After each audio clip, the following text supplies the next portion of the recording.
এইটুকু একটা বাচ্চাকে তুমি এত দূরের একটা হোস্টেলে একা একা রেখে দেবে?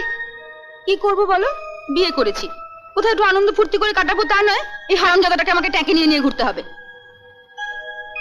তাই বলে তুমি ভাবতে পারবে না দিদি, ও এমন একটা জায়গায় আমাকে মা বলে ডেকে ওঠে না যে লজ্জায় আমার মাথা কাটা যায়।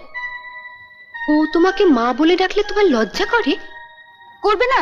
দাও শনিটাকে রেখে আসি। আয় আয়, আমি একটু কথা বলবো অনু। যা বলার তাড়াতাড়ি বলো। ওকে আমায় দিয়ে দাও না। তোমায় দিয়ে দেবো?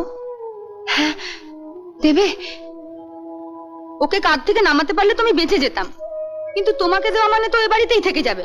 তারপর যখন তখন আমার ঘরে ঢুকে যার তার সামনে আমাকে মামা বলে ডেকে উঠবে। আমি যদি ওকে তোমার ঘরে যেতে না দিই? পারবে আটকে রাখতে? হ্যাঁ পারবো। ও আর কোনোদিন তোমাকে লোকের সামনে মা ডেকে অপদস্থ করবে না। দাঁড়াও, তোমার ঠাকুরপোকে একবার বলে দেখি। হ্যাঁ হ্যাঁ, দিয়ে দাও দিয়ে দাও। ওকে হোস্টেলে দেওয়া মানে তো মাসে 4,000 টাকা করে পাঠাতে হবে। একবার দুবার তোমার বাবার কাছ থেকে নেওয়া যাবে, বারবার তো আর নেওয়া যাবে না। আপদটাকে তাহলে দিয়ে দিই, কি বলো?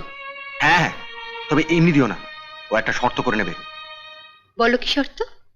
1, ও আমাকে মা বলে ডাকবে না। 2, আমার ঘরে ও একদম ঢুকবে না। 3, ওর অসুখ বিসুখ করলে সব দায়িত্ব তোমাদের, আমাকে একদম ডাকবে না।